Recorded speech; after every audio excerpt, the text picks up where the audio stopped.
الشيطان الرجيم. بسم الله الرحمن الرحيم.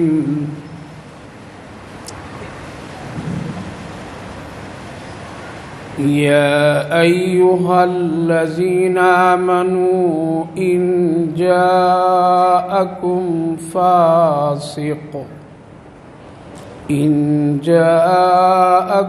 فاسق بنبأ فتبينوا أن تصيبوا قوما بجهالة فتصبحوا على ما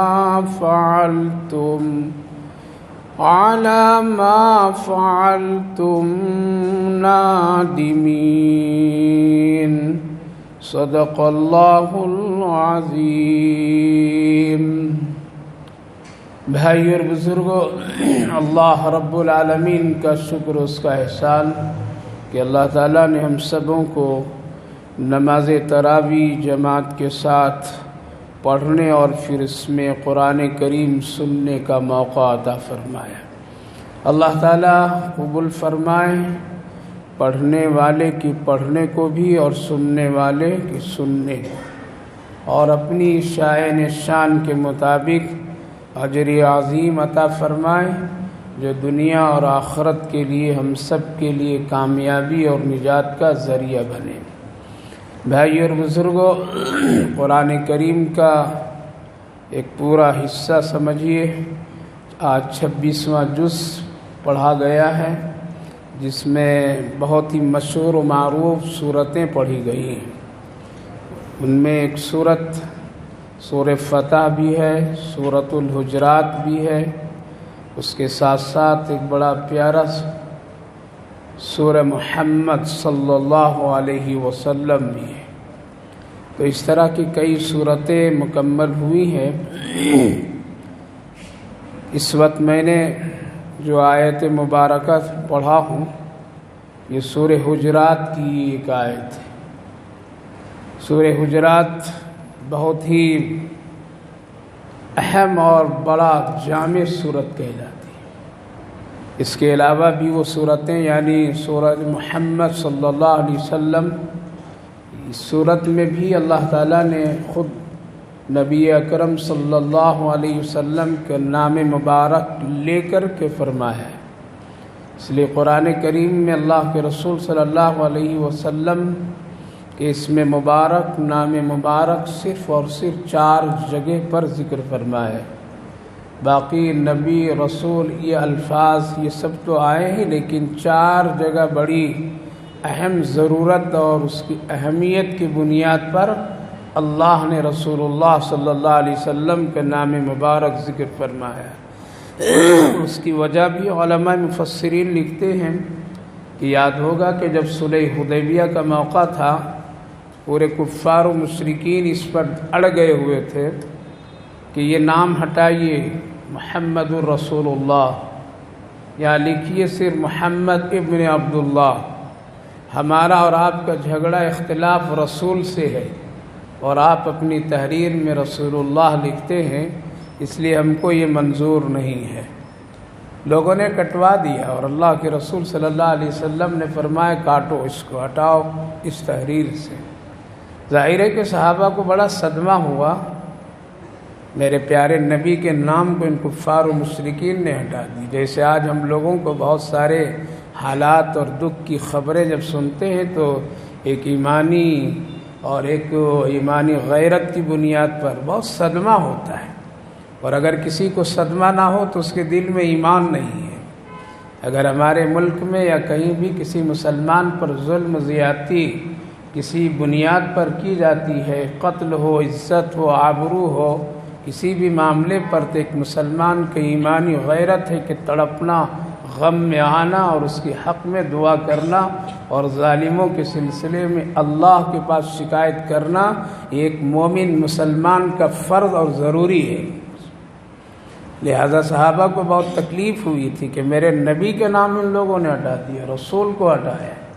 تو اللہ تعالیٰ نے قرآن کریم میں سورہ فتح جہاں صلح حدیبیہ کا ذکر تو صاف فرمایا محمد الرسول اللہ۔ اب ہے کسی کی طاقت ہٹا دے قرآن سے؟ ہے کسی میں دم خم کے قرآن کریم سے رسول اللہ نکال دے؟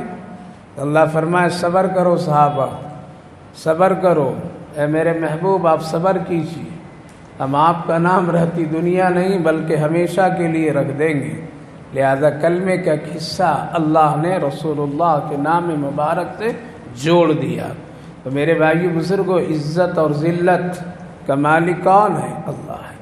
آج اگر ہمارے بڑے بڑے بادشاہوں اور انصاف پرور عدل انصاف کرنے والے اللہ کی ولیوں کی اگر نام کوئی سڑکوں سے ہٹا دے، سڑک کے بورڈ سے ہٹا دے، وہ شخص جو قرآن کریم کے بڑے ماہر حضرت عالمگیر اورنگزیب علیہ الرحمہ، حافظ قرآن، قرآن لکھنے والے، تہجد گزار اور اس ملک کو سنوارنے والے، یہ سب ان کی خدمات۔ لہذا آج اگر کوئی سڑکوں سے، عمارت کے دیواروں سے یا کہیں سے بھی ان کا نام کھریچ کے ہٹا دے، اس سے ہم کو اور آپ کو مایوس نہیں ہونا ہے۔ ان کی خدمات اور ان کی نیکیاں اللہ نے لکھ رکھا ہے، اور اس کے اثرات، اس کے فوائد دنیا جب تک رہے گی ہوتی رہے گی اور لوگ جانتے رہیں گے۔ تو میرے بھائیوں بزرگوں جوانوں، کبھی بھی مایوس نہیں ہونے چاہیے، بلکہ اپنے اندر غور کرنا چاہیے آخر یہ ہو رہا ہے کیوں۔ اگر ہماری زندگی اور ہمارے اعمال میں کچھ کمی کوتاہی ہے تو اس کو درست کیجیے، نہ کہ دوسروں پر طنز کیجیے۔ تو خیر، سورہ فتح میں اللہ رب العالمین نے محمد عربی صلی اللہ علیہ وسلم کا نام سورہ محمد میں نام لیا، اس کے علاوہ اور چوتھے جز میں نام لیا۔ تو 4 جگہ پر قرآن کریم میں اللہ نے اپنے رسول کا نام صراحتاً لیا، اور سب سے پیارا نام نبی کا نام محمد صلی اللہ علیہ وسلم۔ تو آج میں نے جس سورۃ پاک کی آیت کی تلاوت کی، اس سورت کا نام ہے سورہ حجرات۔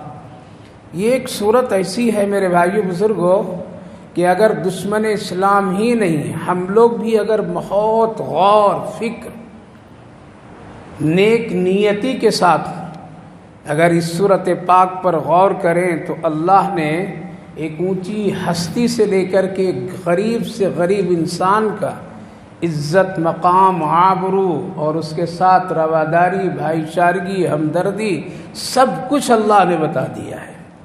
اور وہ سب سے بڑی ہستی ہم سب کے آقا نبی کریم صلی اللہ علیہ وسلم، اور دنیا میں سب سے زیادہ جس کو لوگ کمتر، حقیر اور بہت ہی عیبدار اگر وہ انسان کو سمجھتا ہے تو اللہ تعالیٰ نے اس کے بھی حق اور حقوق کو اس سورۃ پاک میں ذکر فرمایا۔ یوں کہہ لیجئے کہ بھید بھاؤ، چھوت چھات، اونچ نیچ سب کو اس سورۃ پاک میں مٹا دیا۔ جھوٹ، غیبت، مکر، فریب، تدبیریں، الٹی سیدھی باتیں، کام، اللہ نے سب کو مٹا دیا ہے۔ یہ ایک صورت ایسی صورت ہے جامع، اس سے اسلام کی خوبیاں نظر آتی ہیں۔ اسی صورت پاک میں رسول پاک علیہ الصلوۃ والسلام کی عزت و مقام نظر آتی ہے۔ اسی صورت پاک سے جھوٹی خبروں پر خبر پھیلانے والوں کی اللہ نے سخت مذمت فرمایا ہے۔ اسی صورت پاک میں اللہ نے پوری انسانیت اور خصوصاً مسلمانوں کو ایمان کے رشتے میں اتنا مضبوط جوڑ دیا ہے کہ کوئی اس کو توڑ اور ہٹا نہیں سکتا ہے۔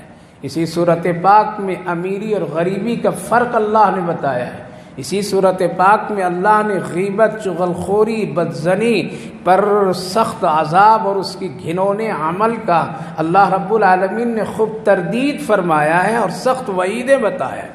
اسی صورت پاک میں اللہ نے حسب اور نسب، یعنی جو ہم لوگ اپنے آپ کو جو بنا رکھے ہیں، اللہ تعالیٰ نے اس کو بالکل تردید اور ناکار دیا ہے کہ تمہاری یہ بنائے ہوئے یہ حسب اور نسب، یہ خاندانی اونچ نیچ کی اللہ کے نزدیک کوئی اس کی حیثیت نہیں ہے۔ اسی صورت پاک میں اللہ نے ان لوگوں کی بھی بڑی سخت مذمت کی ہے کہ جو لوگ یہ سمجھتے ہیں ہم اسلام لا کر کے، مسلمان کہلا کر کے، مسلمان کے گھر میں پیدا ہو کر کے ہم شاید اسلام پر، اللہ کے رسول پر ہم بہت بڑا احسان کر رہے ہیں، اللہ نے اس کی بڑی سخت تردید کی ہے۔ اور یہ فرمایا تمہارا ایمان اسلام لانے سے اسلام نہیں بڑھ گیا، بلکہ یہ میرا احسان ہے کہ تم کو ہم نے کلمے کی توفیق دے دی ہے۔ اسی صورت پاک میں ان لوگوں کی بھی اللہ نے مذمت کی ہے جو لوگ بیٹھے بیٹھے ہاتھوں پہ ستارے دیکھ دیکھ کر کے قسمت کے فیصلے کرتے ہیں، اور جو لوگ گمراہ کر دیتے ہیں، جو لوگ توکل علی اللہ سے تعویذیں لکھ لکھ کر کے اور غیب کی باتیں بتا کر کے لوگوں کو ایمانی رشتے سے کاٹ دیتے ہیں، اللہ نے اس کی بھی صورت پاک میں بڑی سخت مذمت کی ہے۔ تو سنیے ذرا چند باتیں اللہ نے کس قدر اور کس طرح سے اپنے لاڈلے حبیب ہم سب کے آقا نبی اکرم صلی اللہ علیہ وسلم کی عزت و مقام کو ہم سب کو بتایا ہے، اور یوں فرمایا میرے نبی کی گستاخی ہرگز نہیں کرنا، اور اگر تم کرو گے قولاً عملاً فعلاً تو تمہارے کیے ہوئے سارے اعمال میں برباد اور مٹا کر کے رکھ دوں گا۔ اسی لیے ہم سب کے بڑے حکیم الامت حضرت مولانا اشرف علی تھانوی علیہ الرحمہ فرماتے ہیں، ہم اہل سنت والجماعت علماء جمہور علماء دیوبند کا یہ عقیدہ ہے کہ پیارے نبی صلی اللہ علیہ وسلم کا مقام اللہ کے بعد سب سے زیادہ ہے، لہذا اگر کوئی آدمی میرے محبوب کی کوئی گستاخی زبان سے، عمل سے، اشارے سے، کنایے سے، فکر سے، سوچ سے اگر وہ کرتا ہے، صرف نبی کی نہیں آگے بڑھ کر کے لکھتے ہیں کہ میرے آقا جس سواری پر سوار ہو کر کے چلتے ہو، چاہے وہ اونٹنی ہو یا گھوڑا ہو یا اونٹ ہو، اور اگر اس کے چلتے ہوئے حالات میں اگر جو گرد و غبار سواری یعنی اس جانور کے ناک میں گرد جمع ہو جائے اور اس جمع گرد کو بھی اگر کسی نے توہین کر دیا تو میرے نزدیک وہ دائرہ اسلام سے نکل جاتا ہے۔ اتنا ادب احترام علماء سے تھے، اتنا ادب احترام علماء دیوبند کے مسلک اور اس کے عقیدے میں پائی جاتی ہے۔ تو میرے بھائیو بزرگوں، اللہ نے خود بتلایا پہلا حکم میرے نبی کے آگے ہرگز مت چلنا، یا ایھا الذین آمنوا لا تقدموا بین یدی اللہ، اسی لیے حکم ہے نبی کے سامنے، نبی کے آگے مت چلنا، نبی کے بیٹھنے سے پہلے مت بیٹھنا، یہ صحابہ کو اس وقت، لیکن اس وقت اگر ہم سب کے سامنے رسول اللہ صلی اللہ علیہ وسلم نہیں ہے تو اس کے بھی کچھ آداب، یا پھر وہ لوگ جو لوگ قبر انور، روضے ریاض الجنہ اور نبی کے قبر مبارک کے سامنے جب جاتے ہیں تو ان کے لیے بھی اسی آیت اور سورت میں ادب بتایا گیا ہے۔ تو ایک حکم دیا کہ آگے نہیں چلنا، ہمیشہ ڈرتے رہنا۔ دوسرا حکم اللہ نے دیا لا ترفعوا اصواتکم فوق صوت النبی، میرے محبوب کی سامنے، میرے محبوب کی موجودگی میں خبردار آواز اونچی کر کے نہیں بولنا۔ اور یہ آیت کریمہ، یہ ٹکڑا اس وقت نازل اللہ نے فرمایا، حضرت عمر رضی اللہ عنہ تھے، حضرت ابو بکر صدیق رضی اللہ عنہ تھے، ایک شخص کے حاکم یا کسی ذمہ دار یا والی بنانے کے سلسلے میں مشورہ ہو رہا تھا۔ حضرت صدیق اکبر رضی اللہ عنہ فرمائے فلاں قبیلے کے فلاں آدمی کو بنا دیجیے یا رسول اللہ۔ حضرت عمر رضی اللہ عنہ نے فرمایا یا رسول اللہ نے ان کو نہیں، ان کو بنا دیجیے۔ اس میں تھوڑی سی بات ذرا اونچی ہو گئی، فوراً اللہ نے آیت نازل فرمائے، کون ہیں؟ ابو بکر و عمر، جہاں ہم لوگوں کی کیا شمار کی بات ہے، لہذا فوراً یہ آیت نازل لا ترفعوا اصواتکم، او ابو بکر عمر، لیکن میرے نبی کے سامنے گستاخی مجھے پسند نہیں ہے، آواز کیوں اونچی ہو گئی؟ کہتے ہیں کہ حضرت ابو بکر صدیق رضی اللہ عنہ اتنا آہستہ بولتے تھے کہ نبی کو کہنا پڑتا تھا ابو بکر ذرا زور سے بولو۔ حضرت عمر وہ آہستہ بولتے تھے، اللہ کے رسول فرماتے تھے عمر تیری بات سمجھ میں نہیں آ رہی، ذرا زور سے بولو۔ تو میرے بھائیو بزرگوں، اس آیت کریمہ سے پتہ چلا کہ یہ جو ہلڑ بازیاں کرتے ہیں لوگ جا کر کے عمرہ کرنے جا رہے ہیں، عمرہ کرنے جا رہے ہیں، ارے فوٹو بنانے کے لیے لوگ جا رہے ہیں، تصویریں بنانے کے لیے لوگ جا رہے ہیں، عمرہ کرنے نہیں جاتے ہیں۔ تصویر بازی، تصویر کش، خود نبی کے روضے پر اللہ اکبر، جس اللہ نے فرمایا یہاں اونچی آواز نہیں کرنا، وہاں تو فوٹو تصویر لے رہے، شرم حیا نہیں ہے؟ کتنی بڑی گستاخی ہے۔ تیرے سارے کعبے کی چکر اور طواف کی نیکیاں برباد وہی لوگ کر کے چلے آتے ہیں، اسی لیے وہاں سے آنے کے بعد نمازی نہیں بن پاتے ہیں، وہاں سے آنے کے بعد میں زبان کی سچائی نہیں ہو پاتی ہے، وہاں سے آنے کے بعد میں وہ اچھا انسان نہیں بن پاتا۔ کیوں؟ اس لیے کہ جب وہ سب کام گناہ کے کر کے نبی کے روضے پر حاضر ہوتے ہیں تو فوٹو تصویر اور یہ سب گستاخیاں وہیں کہ وہیں اللہ فرمایا اگر ایسا کام کرو گے میرے نبی کے شان میں گستاخی ان تحبط اعمالکم وانتم لا تشعرون، خاموشی سے تیرے اعمال کو میں برباد کر دوں گا، تجھے اس کا احساس بھی نہیں ہوگا۔ تو نبی کے آداب احترام۔ تیسری بات فرمایا اللہ تعالیٰ نے کہ کوئی جھوٹی خبر اگر دے دے تو فوراً بغیر تحقیق کے اس پر کیا کرنا؟ یقین نہیں کرنا، یقین نہیں کرنا۔ اگر یقین کرو گے تو فتنہ ہوگا، یقین کرو گے تو پھر بہت سارے مسائل پیدا ہو جائیں گے۔ لہٰذا آج جتنی جھوٹی باتوں پر ہم یقین کر کے ایک دوسرے کو پھیلاتے ہیں، بتلاتے ہیں، یہ شدید بدترین گناہوں میں گناہ ہے۔ آج پوری دنیا کی میڈیا اور پوری دنیا کے لوگ اسی کام میں اس وقت ملوث ہیں۔ اگر اس صورت پاک کی ایک آیت کریمہ پر عمل کرنے لوگ تو دنیا میں امن، سکون اور سچائی پیدا ہو جائے۔ یہ آیت کریمہ کی شان نزول یہ ہے کہ نبی اکرم صلی اللہ علیہ وسلم کی ایک بیوی حضرت ام المومنین جویریہ رضی اللہ عنہا تھی۔ ایک بڑے قبیلے کے سردار کی یہ بیٹی تھی۔ نبی پاک علیہ الصلوۃ والسلام نے جو نکاح فرمائے اس میں ایک مقصد یہ بھی رسول اللہ کا کہ ہم کبھی ان لوگوں کی بیٹیوں سے اللہ کے رسول نکاح فرمائے جو قبیلے اور خاندان کے بڑے بڑے سردار ہوتے تھے، ان کی ایک بات پر پورا کا پورا علاقہ مسلمان ہو جاتے تھے۔ تو یہ حضرت ام المومنین جویریہ رضی اللہ عنہا کا بھی نکاح اسی کوشش سے ہوئی تھی۔ آپ کا نکاح ہوا اور آپ نکاح کیے، وہ نکاح ہونے کے بعد میں حضرت ام المومنین آ گئی رسول اللہ صلی اللہ علیہ وسلم کے گھر۔ ان کے والد قبیلے خاندان علاقے کے بڑے سردار تھے، حارث بن زرار۔ بیٹی جب مسلمان اور نکاح میں آ گئے تو چل کر کے آ گئے مدینہ، چلو ہم بھی اسلام قبول کر لیں۔ آئے اسلام کو قبول کیے، بہت تفصیل ہے۔ چند روز ٹھہرے تو اللہ کے رسول صلی اللہ علیہ وسلم نے فرمایا کیا یہیں رہیں گے یا جائیں گے؟ کہا کہ نہیں جاتا ہوں۔ کیا کریں گے جا کر کے؟ کہا کہ آپ بتلا دیجیے، جو کہیں گے وہی کروں گا۔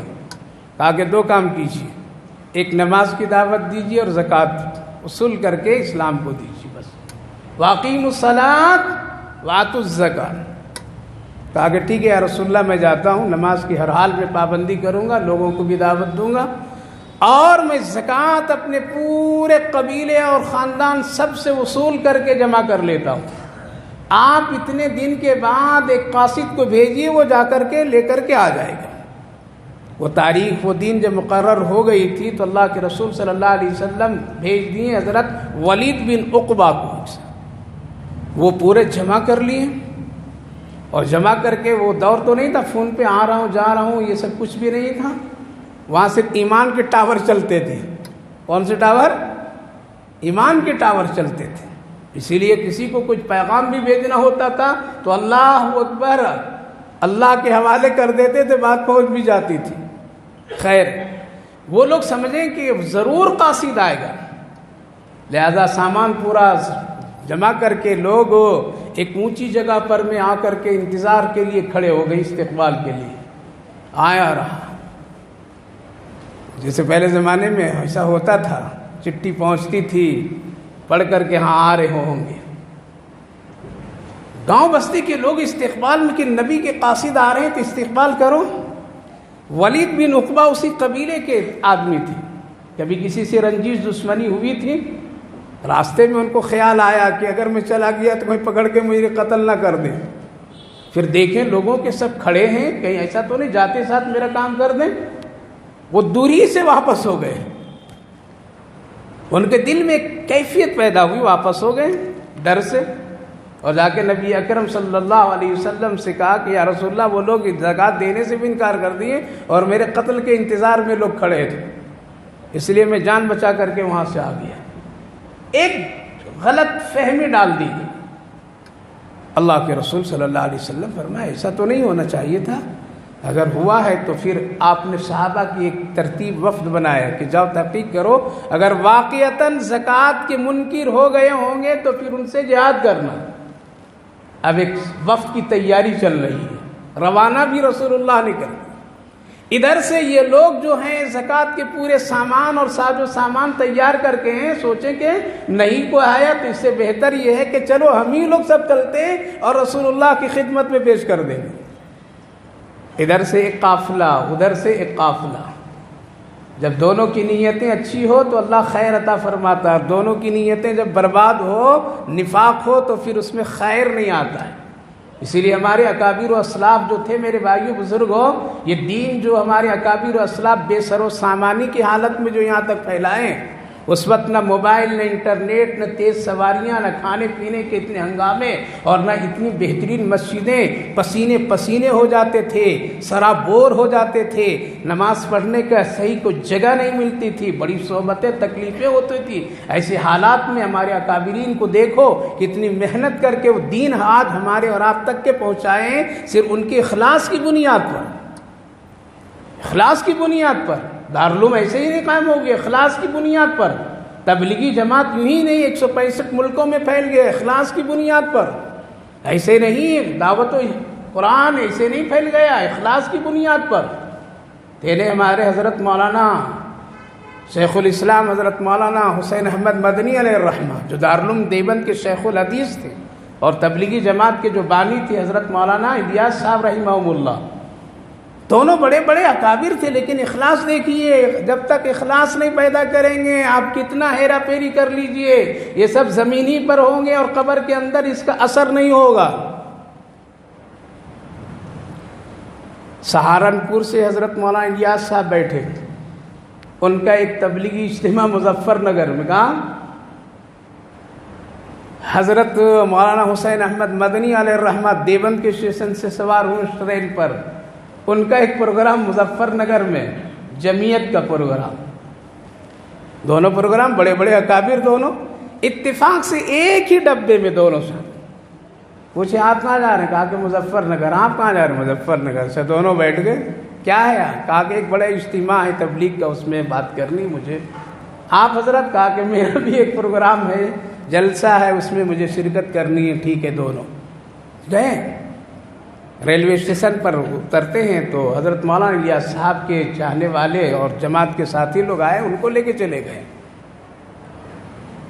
حضرت مولانا حسین احمد مدنی علیہ الرحمہ کے آدمی لوگ آئے ہیں، ان کے چاہنے مریدین، اور ان کو لے گئے اپنی اپنی جگہ پہ چلے۔ عشاء کے بعد دونوں کا پروگرام، دونوں اسٹیج پر، دونوں کو کوئی خبر نہیں ہے، ایک یہاں اسٹیج پر ہے، ایک دور اسٹیج پر ہے۔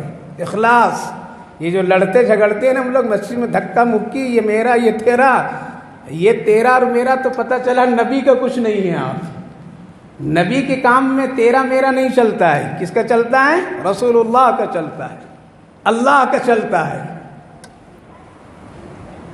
حضرت مولانا الیاس صاحب رحمہ اللہ خطبہ پڑھے اور یہ فرمائے، بھائیو آج ملک کے حالات کی بنیاد پر آج ایک بہت بڑا اجتماع ہو رہا ہے، جلسہ ہو رہا ہے، جس میں شیخ الاسلام مولانا حسین احمد مدنی آئے ہیں، وہ بڑے ہمارے ہیں، ان کی بات ہم کو کیا ہے؟ سننا چاہیے۔ اس لیے میں آج یہ سمجھتا ہوں کہ ہم بھی چلیں وہیں اور آپ سب چلو وہیں پہ۔ آج یہاں بات نہیں ہوگی، پورا مجمع چلو میرے ساتھ۔ یہ پورے مجمع کو لے کر چل دیے کہاں؟ حضرت مولانا حسین احمد مدنی علیہ الرحمہ خطبہ پڑھے اور کہا کہ بھائیو آج تجھے پتہ ہے دین کی بڑی ضرورت ہے، دین ہوگا تو سب کچھ ہوگا، ایمان ہوگا تو سب کچھ ہوگا۔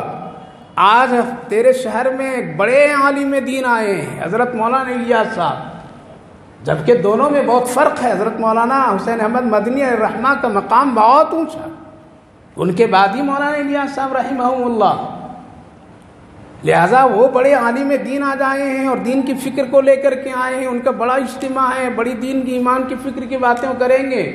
اس لیے میں سمجھتا ہوں کہ میں بھی چلوں ان کی بات سننے کے لیے اور تم سب چلو میرے ساتھ۔ کیا اخلاص تھا! اب تو کہتے تم نہیں آنا میرے یہاں، ہم تیرے یہاں نہیں آئیں گے، اگر آ گئے تو پھر فائٹنگ آئیں۔ کہاں دین کے کام کرنے والے؟ کون ہے اس اخلاص کو رکھنے والے؟ قرآن بتا رہا ہوں، دونوں مجمع چلا ہے، جیسے یہاں ایک زکوٰۃ لے کر کے آ رہے ہیں اور ایک جہاد کے لیے جا رہے ہیں۔ جہاد والوں کی نیت ہے کہ اگر انہوں نے دین کا خراب کیا تو مجھ سے مقابلہ کریں گے، یہ بھی مخلص ہے۔ ادھر سے وہ آ رہے ہیں زکوٰۃ کے رقمیں اور مال لے کر کے کہ نہیں شاید نہیں آ سکے، کوئی مجبوری ہے تو ہم ہی لوگ چل کر کے دے کر کے آئیں گے. دونوں کی نیتیں ٹھیک ہیں، اللہ پھر خیر فرماتا ہے اور قرآن میں ان کا تذکرہ کر دیتا ہے. یہ دونوں مجمع جب ہے اور مولانا بھی ہیں، حضرت شیخ الاسلام میں حضرت مولانا الیاس صاحب ہیں، کہا کہ بھائی آپ کہاں جا رہے ہیں؟ کہا کہ حضرت میں تو آپ کی بات سننے کے لیے پورے مجمع کو لے کر کے آ رہا تھا. کہا کہ وہی کام تو میں بھی کر رہا تھا کہ آج سوچا تیری بات میں سنوں اور پورے مجمع کو بھی تیری بات سناؤں. ختم ہو گیا جلسہ، کسی کا بھی نہیں ہوا، نہ ان کا ہوا نہ ان کا ہوا، نہ اجتماع ہوا نہ یہ جلسہ ہوا. نہ بات حضرت مولانا الیاس صاحب کر سکے، نہ بات حضرت مولانا حسین احمد مدنی علیہ الرحمہ کر سکے. دونوں گلے ملے، ختم کی سجاب ہے، اب کسی کی بات نہیں ہوگی. لیکن ہم جیسے کم ظرف لوگوں کے، ہم جیسے اخلاص کی کمی والے لوگوں کے لیے ایک پیغام دونوں بزرگوں نے چھوڑ کر کے چلے گئے اس دنیا سے. خبردار، تیرا کام اخلاص کی بنیاد پر اللہ کے یہاں قبول اور مقبول محبوب ہوں گے، تمہارے اس کام سے نہیں ہوں گے. اس لیے دین کی کام، دین کی خدمت، دین کی معاملہ اور دین کی باتیں، عبادت اخلاص کی بنیاد پر کیجیے، کسی کی شکل دیکھ کر کے مت کیجیے. اگر شکلیں دیکھیں گے تو قبر میں رسول اللہ کی تصویر اور رسول اللہ کے چہرے مبارک نظر نہیں آئیں گے. سارے اعمال ادھر منتقل کر دیں گے جس کے لیے آپ نے کیا ہے، جس کی شکلیں دیکھ کر کے، جن کی باتیں سن کر کے. یہ دونوں وفد مل گیا. ملنے کے بعد میں کیا معاملہ؟ کہا کہ بھائی ہم لوگ تو انتظار کر رہے تھے، رسول اللہ کے قاصد کوئی بھی نہیں آیا، تو ہم لوگ پوری زکوٰۃ کے مال لے کر کے نبی کی خدمت میں. اللہ اکبر. یہ پورا قافلہ کا تیرے بارے میں تو ایسی سی خبر دی ہے. ولید بن عقبہ نے کہا کہ ولید بن عقبہ کو دیکھا بھی نہیں ہم لوگ نے، وہ ملے بھی نہیں، ان کے انتظار میں ہم لوگ گھنٹوں گھنٹوں دن بھر کھڑے ہیں، وہ آئے بھی نہیں. یہ پھر پورا وفد وہاں پہنچا نبی اکرم صلی اللہ علیہ وسلم کی خدمت میں. حضرت جبریل علیہ السلام یہ آیت کریمہ لے کر کہ یا رسول اللہ، اور مومنین سے خطاب، یا ایھا الذین آمنوا ان جاءکم فاسق بنبأ فتبینوا ان تصیبوا قوما بجہالہ. خبردار، کوئی فاسق جھوٹ خبریں لا کر کے دے دے، آپ اس وقت تک کہ اس پر کوئی کارروائی اور کوئی آگے کے اقدام مت کیجئے جب تک کہ آپ کے پاس میں صحیح تحقیقی خبر نہ آ جائے. لہذا اس آیت کریمہ سے قیامت تک آنے والے حالات کے لیے اللہ نے پیغام دے دیا. یہ کانا فسکی باتوں سے ہم لوگ ایک دوسرے سے کیا ہو جاتے ہیں؟ بدظن ہو جاتے ہیں. ایک دوسرے سے ہم لوگ نفرت پیدا کر لیتے ہیں. ایک دوسرے سے جو ہم لوگ نا اتفاقیاں پیدا کر لیتے ہیں، خاندانی اعتبار سے، انفرادی اعتبار سے، اجتماعی اعتبار سے، دینی اعتبار سے، یہ سب غلط ہے. اس سے ایمان میں خطرہ ہے اور اخلاق اور معاشرے کا خطرہ ہے. اس لیے تحقیق کیجئے کون کہا ہے، اگر آپ اس سے رابطہ کیجئے. کوئی مشکل کام نہیں. آج کل فون پہ آپ کے بارے میں کسی نے آ کر کے لگا دیا، آپ جا کر کے فون کیجئے ان سے، بھائی آپ کے بارے میں ایسا سنا، آپ ایسا کہہ رہے تھے، بات وہیں کے وہیں حل، وہیں کا وہیں گناہ کا دروازہ بند، شک کا دروازہ بند، ظن کا دروازہ بند. اور اگر اس کو کھولتے رہیں گے، جیسا لوگ کھولتے ہیں، بدتمیز قسم کے لوگ جب زبان سے نکالتے ہیں اور فساد پیدا کرتے ہیں، جیسا آج میڈیا کی شکلوں میں ہے، جو اسلام کے خلاف، دین کے خلاف، لوگوں کے خلاف پھیلا رہے باتیں پھیلا رہے ہیں، اور ہم سب متاثر ہو کر کے اپنے آپ کو مایوس اور بزدلی کی لہر میں چلے جاتے ہیں. میرے بھائیوں، بزرگوں، جوانوں، جھوٹی باتوں سے متاثر کبھی بھی نہ ہوئیے. حق ہے، صحیح، اس کی تحقیق ضروری ہے. تو اللہ تعالیٰ نے اس سے بتلایا. اس سے کیا مسئلہ نکلا آج کے دور میں؟ یہ موبائل سے جو ہم لوگ ایک خبر دیکھتے ہیں، ہمیں کچھ عطا پتہ نہیں کس نے لکھا، کون لکھا، کہاں سے آئی یہ بات، ہم نے فوراً کیا کیا، اس کو فارورڈ کر دیا. لگا کچھ بھی نہیں، بس ٹچ کیا کہ 10 لوگوں کو پہنچ گیا، 100 لوگوں کو پہنچ گیا. اور پہنچنے کے بعد میں کتنے لوگ متاثر ہو گئے، اور کتنے لوگ اس خبر جھوٹی کو اپنے دل میں بسا دیے، یا ایک جھوٹی بات کے لیے اپنے آپ کو بدظن اور گناہ میں چلے گئے. ذریعہ کون بنا؟ جس نے اس کو آگے بھیجا وہ ذریعہ بن گیا، گنہگار ہو گیا. اس لیے بغیر تحقیق کے آپ کا اس میں کوئی کمال نہیں، آپ کا درجہ نہیں بنے گا، جنت نہیں بن جائے گی، اس سے آخرت آسان نہیں ہو جائے گی. گناہ سے بچیے. اللہ تعالیٰ نے اس آیت کریمہ سے اسی طرف اشارہ کیا.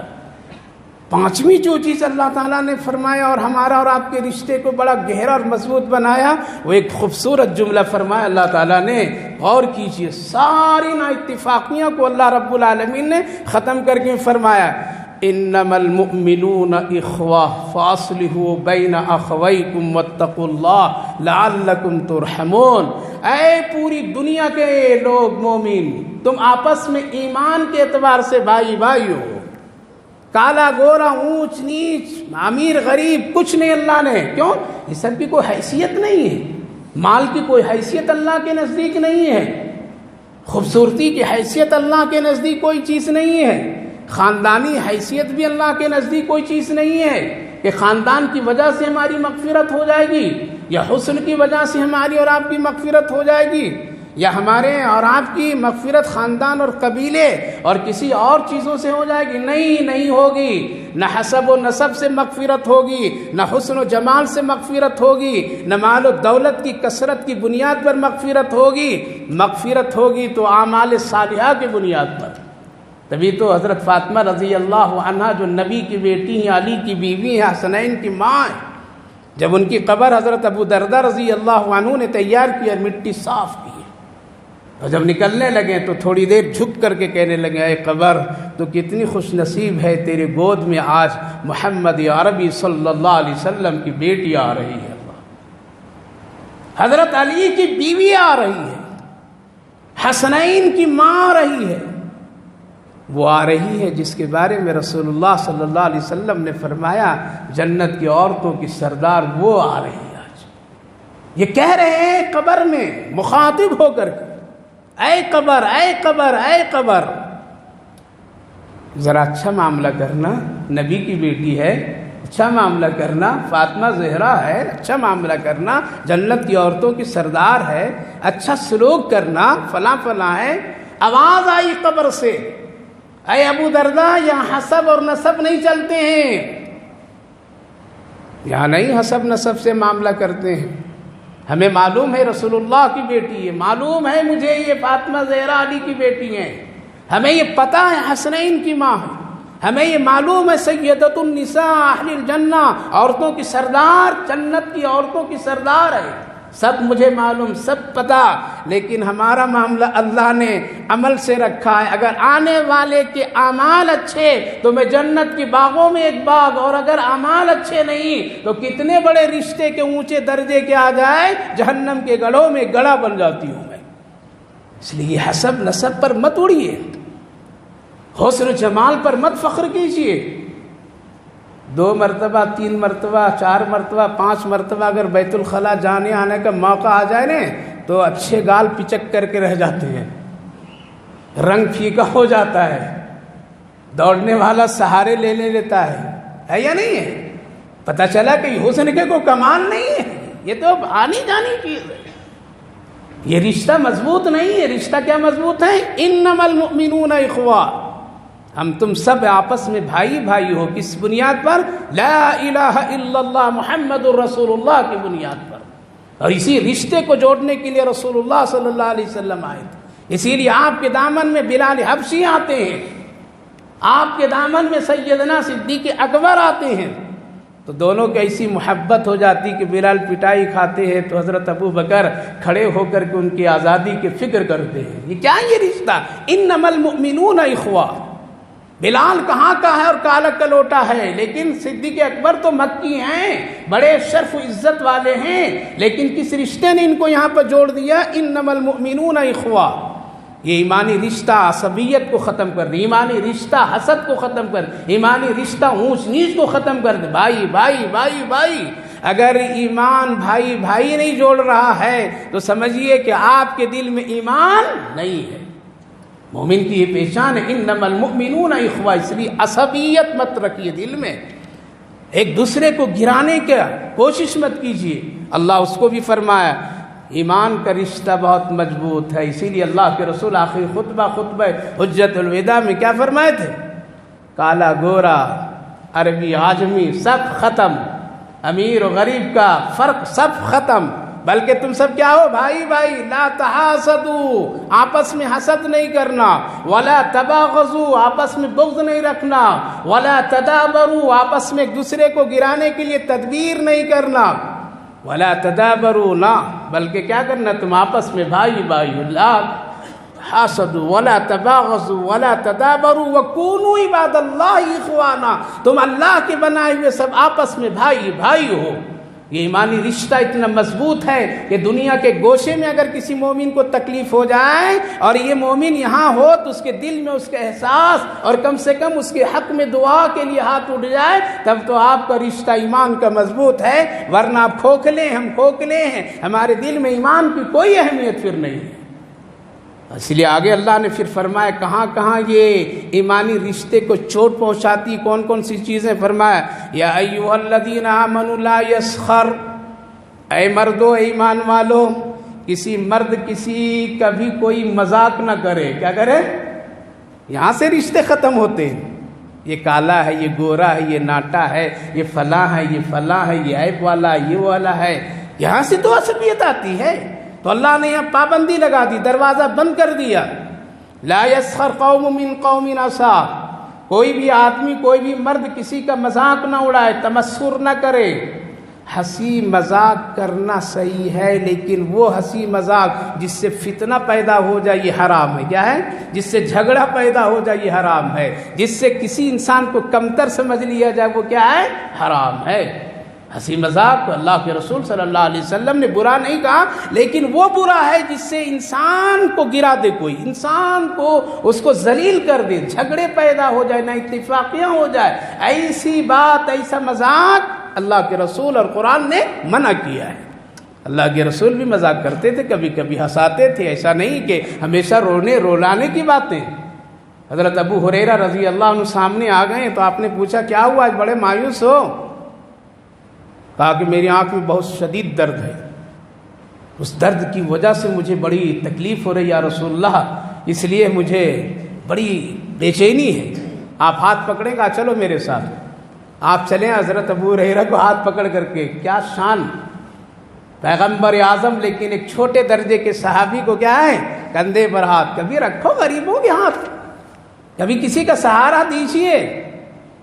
چلتے چلتے کوئی مل جائے اس کو ہاتھ ملائیے، مصافحہ کیجیے، اس سے ہاتھ رکھیے. قسم خدا کی یہ ادا عرش والے کو اتنا پسند ہے کہ کل قیامت میں پتہ چلے گا اس نیکی کا کیا مقام ہے. ساتھ میں سے کندھے میں ملا کے رسول اللہ ساتھ میں لے کے جا رہے مدینے کے گلیوں سے. حضرت طلحہ رضی اللہ عنہ کے باغ کی طرف دوسرے دیکھیں وہ آئے، تیسرے دیکھیں وہ دیکھے، وہ بھی آئے وہ بھی آئے. ایک وفد بنی، ایک جماعت بنی. آپ سب حضرت ابو طلحہ رضی اللہ عنہ کے باغ جو بڑا خوبصورت تھا، میٹھے کھجوروں کا، ٹھنڈے پانی کا باغ تھا، آپ تشریف لے گئے. حضرت ابو طلحہ رضی اللہ عنہ جلدی جلدی سے ہر طرح کی کھجوریں توڑ کر کے نبی کی خدمت میں پیش کیے. یا رسول اللہ میرے باغ کی یہ کھجوریں ہیں، یہ ٹھنڈا پانی ہے. آپ پیش کیے، سب بیٹھے، سب کھانے لگے. مذاق بتا رہا ہوں، مذاق کیجئے، کوئی گناہ کی بات نہیں. لیکن 60 سال کا بوڑھا چھوٹے بچے سے مذاق کرے بے حیائی کا، وہ ٹھیک نہیں ہے. ہمزولی سے ہو، دائرے میں ہو، ادب میں ہو، خوش مزاجی میں ہو، بہت اچھی بات ہے. اس سے اندر سے ایک بشاشت آتی ہے، انرجی آتی ہے. اس سے ایک حوصلہ ملتا ہے انسان کو. نبی نے یہ کام کرنے کا کہا ہے.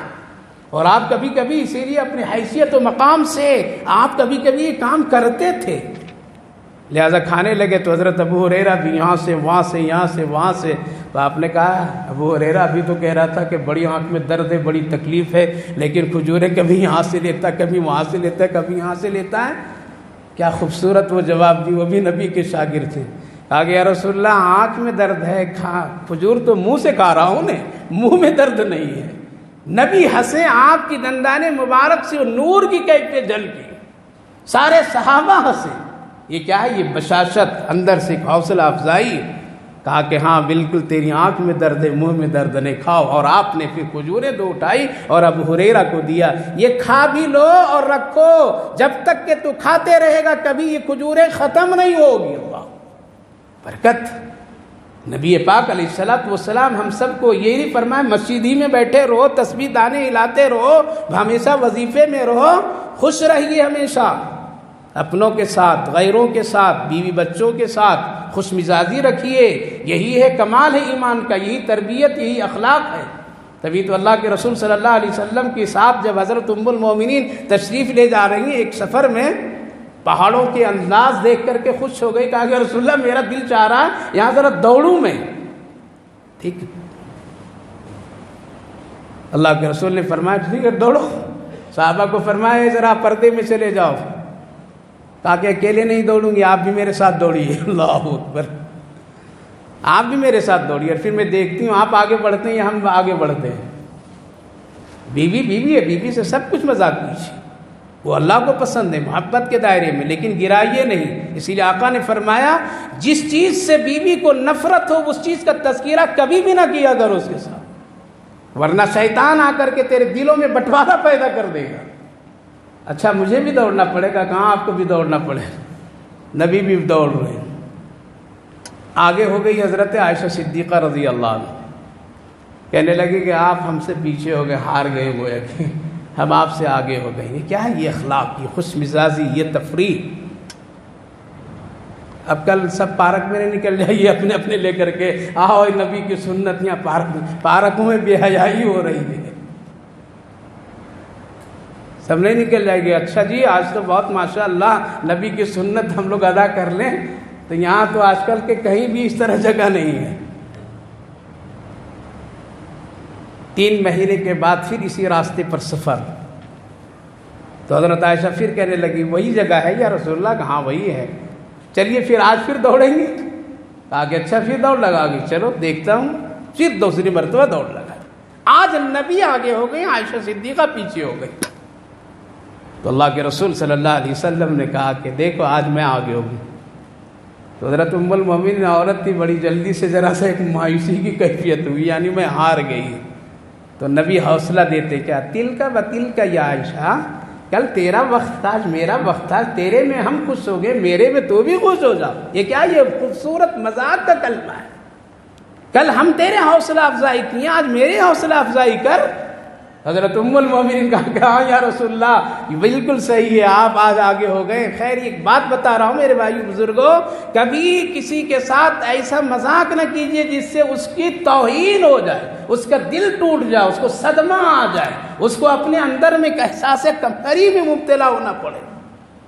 علماء کیا لکھتے ہیں یہاں پر محدثین کہ نبی پیچھے آج کیوں ہو گئے اور آج آگے کیوں ہو گئے؟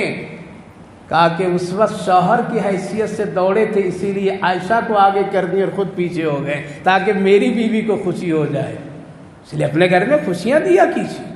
آ کر کے بیہودہ قسم کے لوگ آتے ہیں، پانی پوری کہیں سے کھا کر کے، ہوٹل میں کھا کر کے، کسی غیر اجنبیوں کے ہاتھوں سے کافی پی کر کے آگے گھر میں تذکرہ کرتے، کیا مزہ پانی پوری کا، کیا مزہ اس کافی کا۔ ارے بیہودہ کھا کر کے آیا ہے کس کے ہاتھ سے؟ اسی لیے بیویاں کہتی، ماں بہنیں شکایت کرتی ہم لوگ پاس میں، 30 سال 35 سال سے روٹی پکا پکا کر کے، کپڑے دھو دھو کر کے اس مرد کو ہم لوگ کھلاتے ہیں، لیکن کبھی اس کے زبان سے حوصلہ افزائی اور شکر کے کلمات نہیں نکلتا ہے۔ سڑکوں پر کھا کر کے آؤ، بیویوں کے ساتھ تذکرہ مت کیجیے کہ بہت اچھا، ماں کے ساتھ تذکرہ مت کرو بہت لطیف اور مزہ ہے، وہاں کھایا ادھر رکھو ورنہ یہ کہیں دل میں صدمہ نہ آئے، دل مت توڑا کیجیے۔ تو محدثین لکھتے ہیں پہلی دوڑ میں جو نبی پیچھے ہوئے بیوی کو خوش کرنے کے لیے بحیثیت شوہر، اور دوسری مرتبہ نبی آگے ہو گئے، اس لیے آگے ہو گئے یہاں بحیثیت رسول، تاکہ دنیا والی یہ نہ کہیں نبی پیچھے ہو گئے، نبی کی طاقت تو 100 مردوں سے بھی اللہ زیادہ دیا ہے، اس لیے آج رسول کی حیثیت سے آگے ہوئے اور کل شوہر کی حیثیت سے پیچھے ہو گئے۔ یہ نبی کے خوش مزاجی اور اخلاق کی بات ہے۔ تو کسی کو مت برا بھلا کہو، اس کو مذاق نہ کرو، کیوں؟ اللہ اس کی بنیاد بتایا ہے، من قوم عسى ان يكونوا خيرا منهم، ہو سکتا ہے تم کو پتہ نہیں جس کا تم مذاق کر رہے ہو اس کا مقام میرے یہاں بہت اونچا ہوا، بہت اونچا ہو، تمہیں کیا خبر ہے؟ سڑکوں پر دیکھ کر کے کسی کی حیثیت اندازہ نہ لگائیے، ہو سکتا ہے رات کی تنہائیوں میں وہ روتا ہو اللہ کے سامنے اور اس کی دعا پر فرشتے آمین کہتے ہو۔ صرف رات کی تنہائی کو کسی کو پتہ نہیں، اس لیے کبھی کسی کو کالا کالا مت کیجیے، ناٹا ناٹا نہیں کیجیے، اندھا اندھا نہیں کیجیے، لنگڑا لنگڑا نہیں کیجیے، لولا لولا نہیں کیجیے۔ کسی کے پیشے سے بھی نہیں پکاریے اے فلاں اے فلاں اے فلاں، نہ، ایک بھائی رشتہ ایمانی جوڑیے اور اس کے بھائی کہہ کر کے پکاریے، یہ ادا بہت پسند ہے۔ اسی لیے اللہ نے پہلے بتایا میرے نبی کا بھی نام لوگے تو کیسے لوگے؟ ادب سے لینا، بے ادبی سے نہیں لینا۔ اگر میں چاہوں گا تو اس ادب کی بنیاد پر تیری بخشش و مغفرت بھی کر دوں گا۔ یعنی حضرت محمود غزنوی رحمہم اللہ بڑے اونچے درجے کے ولی کامل کہلاتے ہیں۔ ان کا ایک وزیر تھا ایاز، ان کا ایک بیٹا چھوٹا سا تھا، اس کا نام تھا محمد۔ محمد نام پیارا ہے نا، لیکن رکھتے ہیں کیا ہم لوگ؟ رکھتے ہیں جلدی لیٹسٹ نام ڈھونڈتے، کیا کر رہے حضرت لیٹسٹ نام دیجیے۔ ارے کہاں سے لاؤں لیٹسٹ نام؟ کدھر سے لاؤں یار؟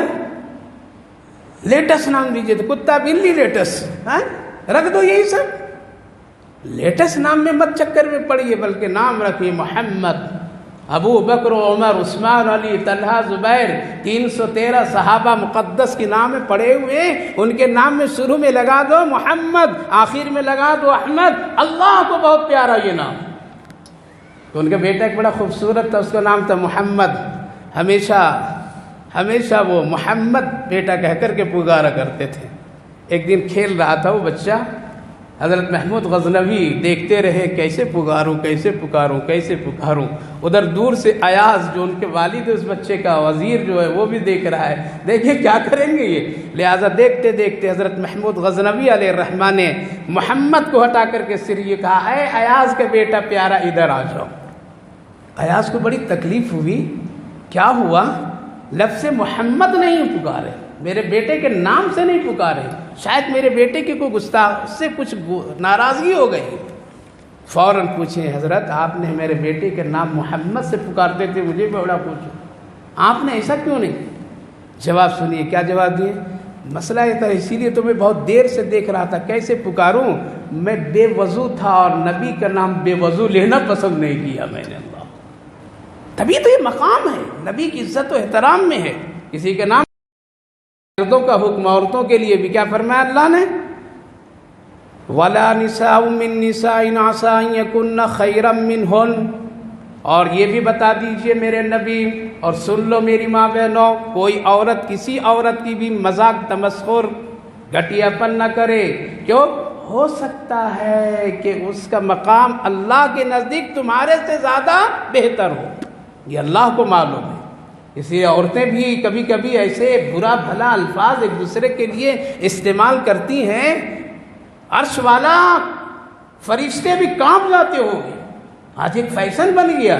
اس لیے اللہ کو معلوم ہے کسی کا وَلَا تَلْمِزُوا أَنفُسَكُمْ وَلَا تَنَابَزُوا، کسی کو تانا بھی مت دو، کسی کے نام بھی بگاڑو نہیں، کسی پیشے یعنی پنچر ڈالنے والے کو یہ نہ کہیے پنچر ڈالنے والا ادھر آؤ، بلکہ اس کو بھی کہیے بھائی ادھر آؤ، یہ اللہ کو بہت پسند ہے۔ کسی کے خراب پیشے کا تذکرہ نہیں کیجیے۔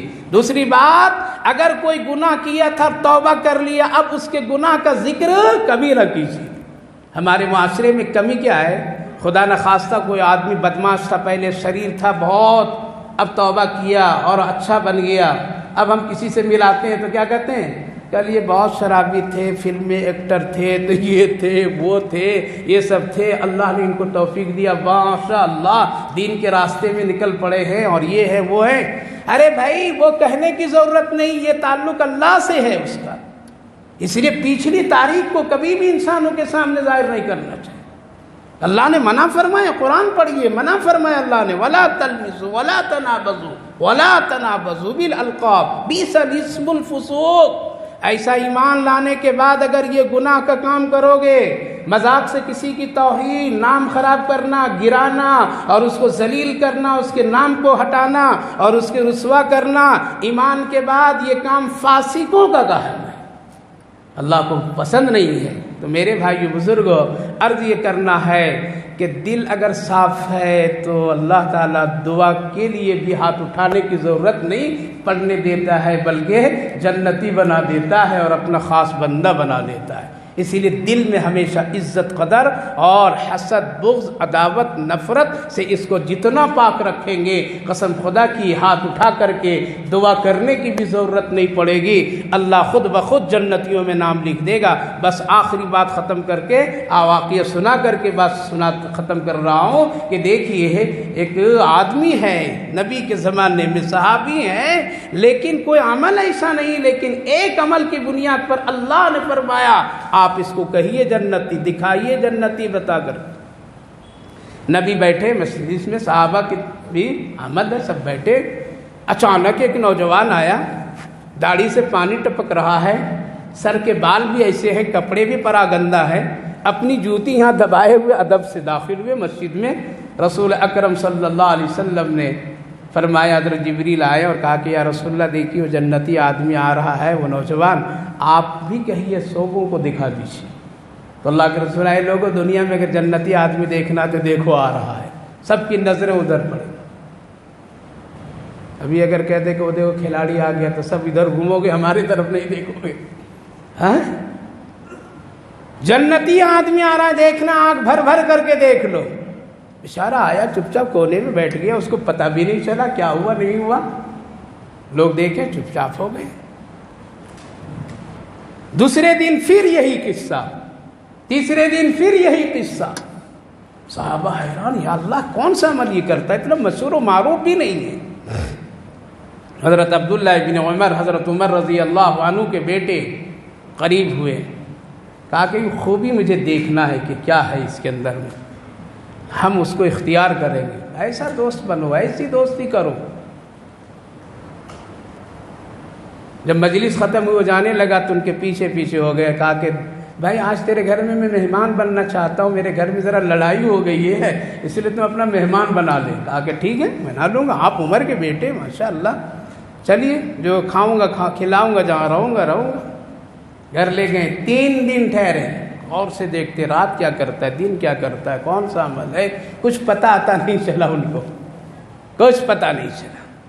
حیران و پریشان کہ معمول کی نماز، معمول کے کام، معمول کے معاملات، زندگی کچھ خاص تو اس کو دیکھ نہیں رہا ہوں، آخر ہے کیا۔ 3 دن کے بعد کہا کہ اب جا رہا ہوں گھر۔ کہا کہ گھر کا جھگڑا ٹھیک ہو گیا؟ کہا کہ ہاں ٹھیک ہو گیا۔ کہا کہ آپ کے چہرے پر ابھی بھی بے قراری بے چینی لگ رہی، واہ، جو نیک لوگ ہوتے ہیں اندر سے جھانک لیتے ہیں، کیا ہے بے قراری ہے، کچھ سوچ کے آئے تھے لیکن شاید آپ یہاں مطمئن نہیں ہوئے، کیا ہے بولیے، کتنے دن میں واپس ہوئے؟ نہیں، داماد کو 40 دن گھر میں رکھنا ہے۔ کتنے دن؟ پہلا مہمان ہے، 40 دن رکھنا، واہ، ارے مہمان کی 3 ہی دن ہے، 40 دن زبردستی، 7 دن زبردستی، 15 دن زبردستی، یہ سب دین شریعت سے ہٹ کر کے زندگی ہم لوگ گزارتے۔ 3 دن بعد رخصت۔ کہا کہ ہاں ایک بے چینی بے قراری ہے میرے دل میں، لیکن بول نہیں پا رہا ہوں، اگر آپ بول رہے ہیں پوچھ رہے ہیں تب بتاتا ہوں۔ کہا بتائیے۔ کہا کہ 3 دن سے رسول اللہ صلی اللہ علیہ وسلم نے تیرے بارے میں جنتی قرار دیے اور بشارت سنائے، ہم سب 3 دن سے لگاتار سنتے آ رہے ہیں۔